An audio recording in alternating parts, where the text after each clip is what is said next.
আসসালামু আলাইকুম। সবাই কেমন আছেন? আশা করছি সবাই ভালো আছেন। আজ আমি রান্না করব নারকেল বাটায় চিংড়ি ও লতির রেসিপি। চলুন দেখে নেই কী লাগছে আমার। আমি প্রথমেই নারকেলটা কুড়িয়ে নিয়ে একটুখানি ভিজিয়ে রেখে পাটায় খুব সুন্দর করে বেটে নিয়েছিলাম। আপনারা চাইলে না বেটেও নারকেল থেকে দুধটা বের করে নিয়েও এই রান্নাটি করতে পারেন, তবে আমি আজকে বেটেই নিচ্ছি। অন্যদিকে আমি কিছু লতি নিয়েছি। এগুলো পাহাড়ি লতি ছিল। খুব ভালো মতো পরিষ্কার করে তারপর ধুয়ে নিয়েছি। আমি আমার পছন্দ মতো টুকরো করে নিয়েছিলাম। এখন আমি চুলোয় একটু লবণ আর হলুদ দিয়ে ভাপিয়ে নিচ্ছি। যেহেতু পাহাড়ি লতি হতে একটু সময় লাগতে পারে, তাই একটু ভাপিয়ে নিয়েছি। আপনারা রেগুলার লতি যদি নেন, যেটা বাজারে কিনতে পাওয়া যায়, সেটা ভাপানো লাগবে না। আচ্ছা, আমি এখানে চিংড়ি মাছ নিয়েছি নদীর। আমার পছন্দ মতো নিয়েছি, আপনারা চাইলে আপনাদের পছন্দ মতো নিতে পারেন। নিয়েছি নারকেল বাটা, পেঁয়াজ বাটা, আদা বাটা এবং লাল শুকনো মরিচ ও রসুন আমি একসাথেই বেটে নিয়েছি।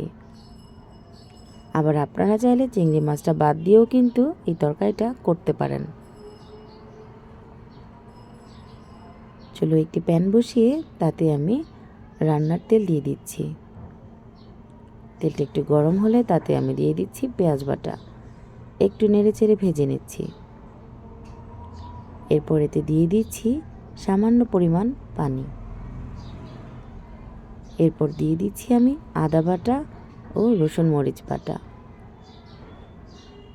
দিয়ে দিচ্ছি হলুদ গুঁড়ো, দিয়ে দিচ্ছি জিরে গুঁড়ো।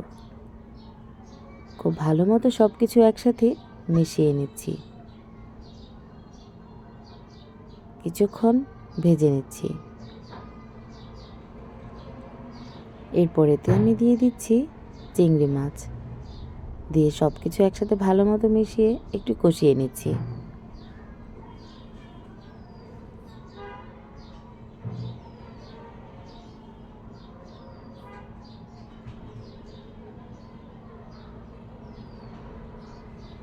এরপর আমি এতে দিয়ে দিচ্ছি নারকেল বাটা, দিয়ে আবারও খুব ভালো মতো মিশিয়ে নিচ্ছি।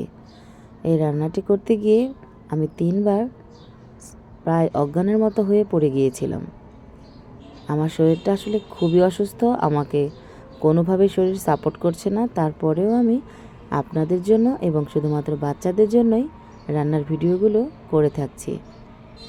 আমি কিছুক্ষণ সময় ঢেকে দিয়েছিলাম। এরপর এতে খুবই সামান্য পরিমাণ পানি দিয়ে তাতে আমি এখন দিয়ে দিব লতিগুলো। এই লতিটা কিন্তু একদমই গলায় ধরে না। এরপর দিয়ে দিচ্ছি লবণ।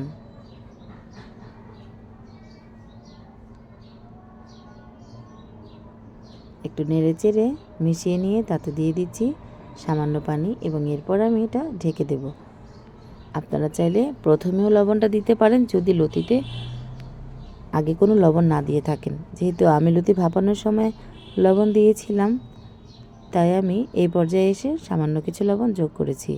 আর চিংড়িটাও আমি লবণ দিয়ে কিন্তু রেখে দিয়েছিলাম। আচ্ছা, আমার কিন্তু রান্নাটা একদমই কমপ্লিট হয়ে গিয়েছে। শেষে আমি কিছু কাঁচামরিচ ওপরে দিয়ে দিয়েছি। ব্যাস কমপ্লিট আমার আজকের রান্না। আর এটা কিন্তু লাল কচু, লাল যে লতিগুলো হয় না পাহাড়ি, সেটা ছিল, তাই রঙটা একদম সবুজ ছিল না।